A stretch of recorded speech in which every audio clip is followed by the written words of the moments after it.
all you want, nasa all-in-one na. Cook with Magic! Aapaw na naman ang sarap at saya ngayong araw dito sa Maggie Magic Kitchen. Dahil sa panahon ngayon na pataas ng pataas ang mga bilihin, kailangan maging magiskarte. So ano na naman ulit ang lulutuin natin? Excited na tayo, kaya what are we waiting for? Dahil out of control na ang presyo ng mga bilihin ngayon, mas challenging na rin pagkasyahin ang food budget, right, Chef and Ikoy? So, kailangan magtipid talaga. Pero, mas kailangan maging magiskarte. At kami yon. Ay, gusto kong magluto ng mura, masarap, pero madali at masustansya. Kaya naman, maghahanda tayo ngayong tatlo ng vegetable dishes. So, ang challenge natin is, dapat pasok ang ingredients sa 150 pesos. At mukhang masaya to. At dahil dyan, ang ambag ko today ay leftover pinakbet empanada. O, di ba, bongga? Kabog yung empanada. Ang sarap yun, ha? Maghahanda ako ng hindi nyo pa natitikman. Chop suey. Paborito ko yan. Ay, ilulutuan kita ng chop suey mamaya. Okay, Ikoy? Okay. How about you, Ikoy? Ako gagawa naman ako ng vegetable tempura. Social talaga, no? Bakit nakakainis ng pagka-social mo, Ang Ikoy? restaurant talaga siya Oo. magluto. Kasya ba yan sa 150? Kasi yan, vegetable kasi hindi naman hipon eh. Nung nagsabi ka ng hipon, tumingin ka sa mukha ko. Ikoy, ha? Ikaw, Ikoy, ha? Hihigil ako sa'yo. So, simulan na natin ang Cooking Showdown! Leftover pinakbet. Yan, no? Pwedeng luto mo, pwedeng bili sa karinderya, no? O, ang ating pinakbet. Then, harina. Ilang grams to? Mga 250 grams siguro to. Nasa mga 15 pesos. 22 pesos. 22 Mahal pesos. na. Mahal na ang na. harina. Then, butter. Grape juice. Grape? Galing sa grape, po. Ah, libre na yan. Libre. Ang aking recipe, kailangan ng salt. Then, konting sugar. And of course, ang napaka-importante dito para maging mas masarap, malinamnam, ang ating all-in-one seasoning. And I need some onions and garlic, egg. 7 pesos. Parang lagi talaga kung mura mag-budget. Kaya nga, Chef, buti ba ikaw na lang dito? Alis na lang kami, Chef. sige. Kaya, Bye. Chef. Hindi, huwag kang umalis dahil it's your time to cook. Are you ready? Magluluto na ako. Let's go. Ito, very simple. Yan, initin natin yung ating oil at igigisa natin. Dagdagan lang natin siya ng garlic. Yan. O, ang ating pinakbet. O. Then, of course, ang ating pangpalasa, walang iba kundi ang Maggie Magic Sarap. I love it. And very important, yung ating filling, medyo malasa siya dahil may dough eh. Diba? Okay, oo. Or else, pag matabang yung palaman natin, hindi siya satisfying. So, eto talaga siya, has to be a bit more prominent yung flavoring. Wow. So, we have our flour. Ito, instead of salt, gagamitin ko dito, Maggi din. Just a little. Then, I'm adding sugar. Wow. So, ito ang ating butter dito. Dapat properly chilled to ating butter, oh. So, ito namang dough natin. Kailangan mo din siyang i-cool down after mixing. And very important dito, gagamit tayo ng cold water. Kasi yung water kasi, pag na-contact siya, magde-develop yung gluten. Di ba napaka-technical? Magiging makunat siya. Ang gusto natin sa ating crust kasi, flaky. Kailangan siya by feel kasi pag mainit yung panahon, mas nag-absorb ng moisture yung harina. Kapag malamig naman, hindi masyadong marami. So ito, gusto natin mangyari dito, maging bola siya. Di ba usually pag bread, gusto mo maging smooth. Di ba? Pag crust, gusto mo ganito lang siya. No? Now, kailangan ko ng cling wrap kasi Okay. i-wrap natin siya kasi bobolahin na natin to. Kulang pa ba to, Chef? Ay! Yan. Babalutan kita niyan. Sige. Huwag naman, Chef. Huwag naman, Sige. Kasyang-kasya ka dyan, Mela. Eh. Kaya nga, pwede nito...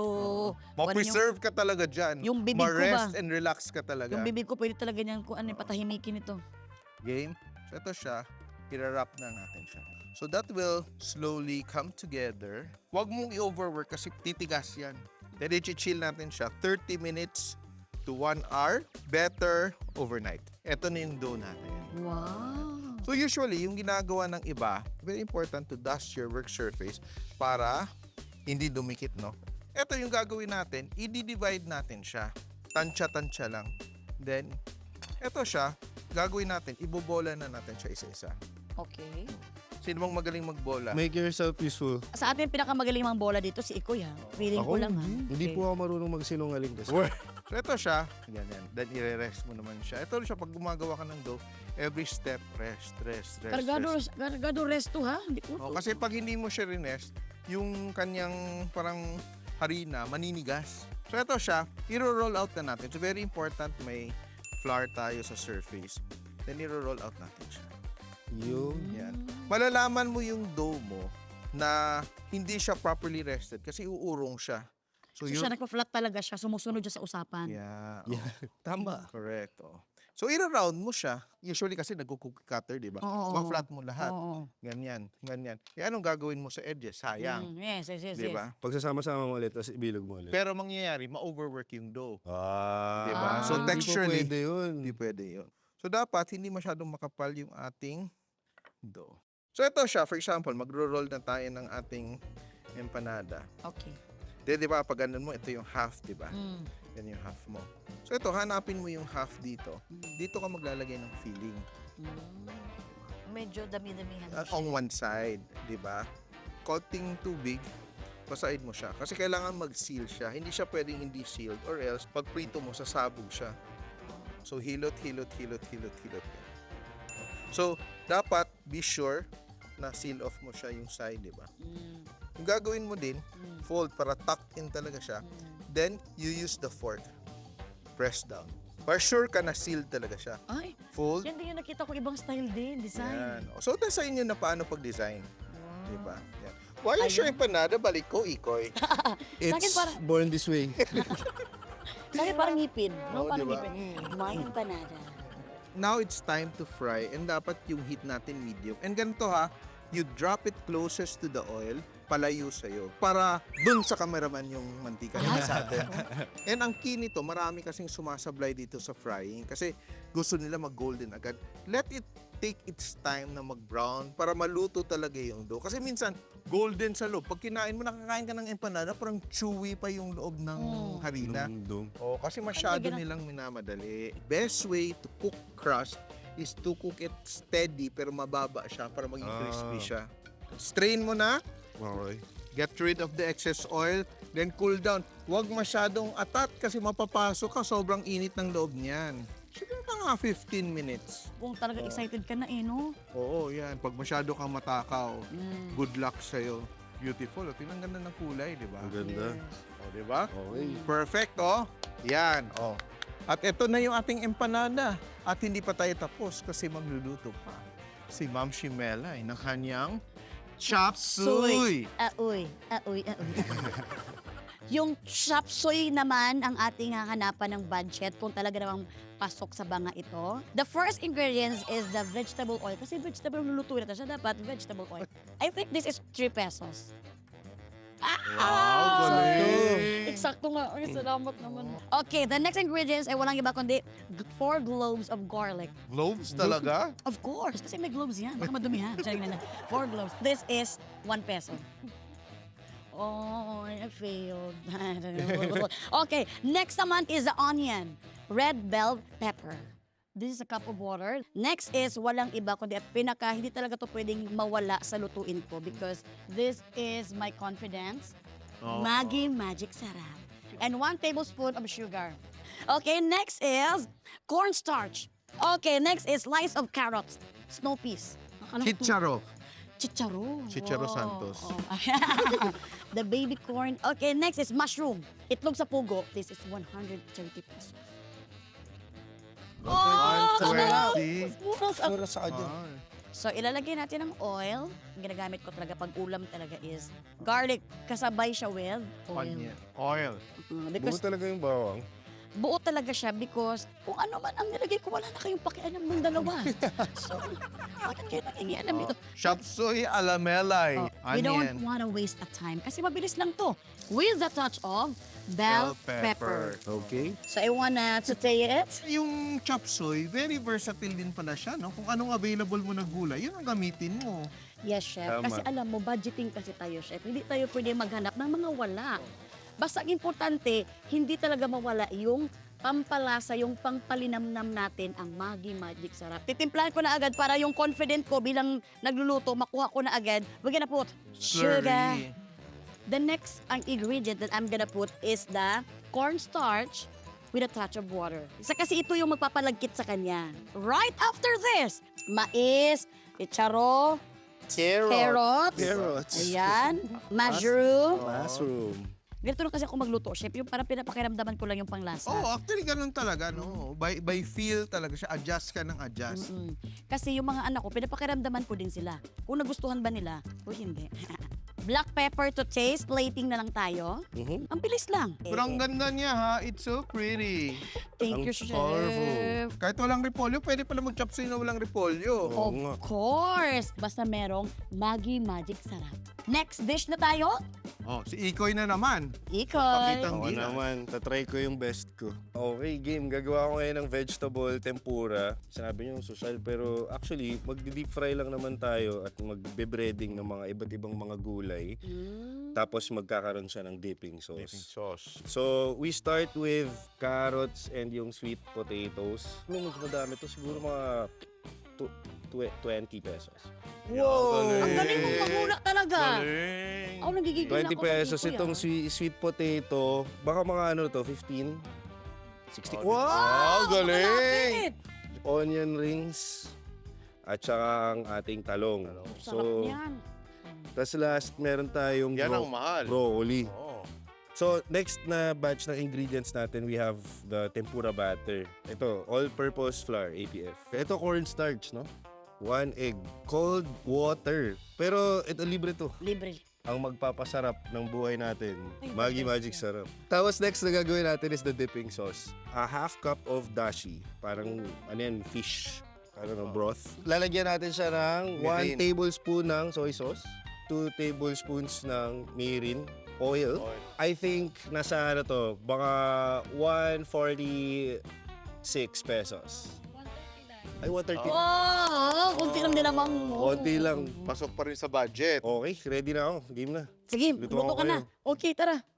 Para mas malutong yung ano natin, yung batter natin, kailangan gagamit tayo ng ice cold na Water. Water. Okay. Alam Tamad mo, style yan, ha? iba talaga Uy, pag lalaki. double yolk. Uy, May dalang swerte. Uy, Talaga, swerte daw ganun ba yan? yan. Oh. okay. Yeah. Tapos lalagyan natin yung water. Butter. Yung tempura butter, very light butter siya, di ba? Dapat daw, hindi natin imimix ng masyado. Lumpy lang siya. Lumpy lang. Kalmahan lang natin yung pag-mix para lumpy siya. Maglalagay muna tayo ng Maggi Magic Sarap.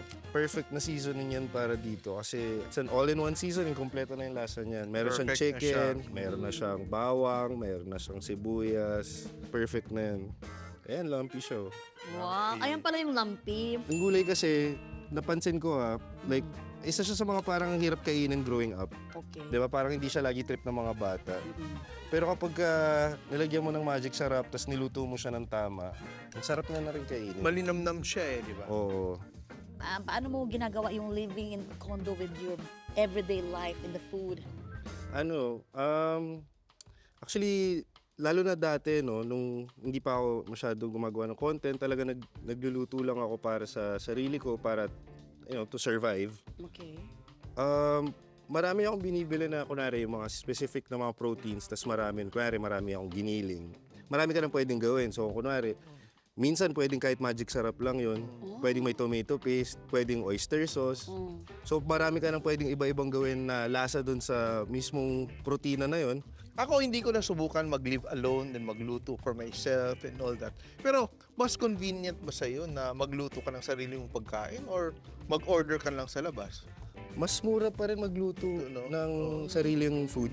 Kasi kapag sa labas, syempre, yung binibili mong pagkain doon, minsan mas maliit yung portions. Kasi kailangan nilang kumita eh. Yes. Ikaw, kailangan mo lang kumain. At saka you don't eat fancy every day. You don't eat Kasi fancy every lolobo day. ka, parang ganito. Wow. Oh, sure. Tapos ito, gagawa pa tayo ng sauce. Sauce. So, dashi, soy sauce, and Sauce. mirin. Mirin. At saka syempre, hindi pwedeng mawala Maggi Magic Sarap. At saka for me kasi, hindi mo na kailangan ng marami pang ibang mga products, diba? Kahit yan lang mismo, from sinangag, to gulay, to prito, pwede na yun diba? Kasi minsan yung budget mo, hatiin mo pa sa maraming mga pangpalasa. Oh. Ayan, okay na. Meron tayong sauce. Nandito na ating vegetable tempura. Kakain na. Kakain na. Yes, ito na nga pinaka-favorite nating part, lalo na kay Chef Ang tikim. Kima. Yeah! Tikiman time! Let's go! Ayan! This is it, pansit. Kahit walang pansit sa Oo, ating hinanda yan. dito. Ready to eat na tayo. Pero, alam mo, in fairness talaga kay Ikoy, Chef, no? Ang galing talaga niya mag-plating. Ito siya din yung plating. Ito talagang... kaya pala talaga ang dami mong mga followers sa content creation mo. Sa'yo nga yung pinakamaganda sa totoo. parang Ang parol, daming oh. kulay nung sa'yo eh. Siya na yung dalawa ba? O, diba? Tingnan mo. Nakikita mo yung mga layers, Mm. ng ating crust. Oo, ito maganda Ayan, yung pagkakagawa nito. Ang dami naman. Sarap. Diba? Ako pa nagsabi. Pero, ano? Sarap. Ang sarap nga!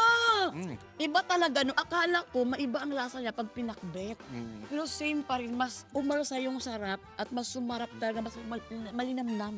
At saka crunchy pa rin yung ating crust, no? Kahit kanina pa siya. At ang kaganda nito, healthy pa siya. Tsaka galing leftovers pa yan. So nakatipid ka pa. Grabe, tingnan mo. Ang ganda ng paggagawa ng crust. Yeah. Talagang nagka-crush ako sa kanya. Another gulay Ito na, recipe. ito na yung favorite ko. Chop suey. Tapsoy. Chop suey ng mama ko. Oo. Ano, pasado? Pasado siya sa panlasa ko. Mm. I have no choice. May pasado siya sa panlasa ko. Thank you, Lord. Ito masarap siya. Thank you, Chef. No? Sarap. Sarap. In fairness. Kaya nga, kaya inuna ko talagang ipanlasa yung Maggi Magic Sarap kasi alam ko talaga doon ko nakukuha ang confidence ko sa pagluluto at ang galing-galing yung dalawang magluto. Malasa siya, pero nalarasahan mo pa rin yung vegetables. Pero syempre, hindi pwedeng hindi natin matikman ang Vegetable. vegetable Tempura. tempura. Okay, This is what try I'm natin waiting for. Yan. Yan, tapos sausaw mo lang dun. Diretso na natin. Huwag na Sige. tayong mag... Party-arty pa kung ano mga kuan-kuan ito. Testingin nga natin. Ito sa akin, broccoli. Okay. Broccoli. Alam mo yung kuan niya, yung, ano tawag ito? Butter. Yung batter niya, nagbigay ng lasa at nagbigay ng ibang taste of Sarap. Masarap ng broccoli. Naging meaty yung flavor niya. Di ba? Ang galing. Alam mo, mga anak ko mahilig sa kanin. Ang sarap nito sa kanin. Pwede Magugustuhan ba? ko naman Pwede. na hindi nila maramdaman na this is vegetable. Grabe, ang sarap talaga niya. Kasi syempre, masarap na siya, mura, at talaga namang Madaling gawin. madaling gawin. Masarap siya na pwedeng-pwede siyang sa kanin kasi pwede mong araw-arawin.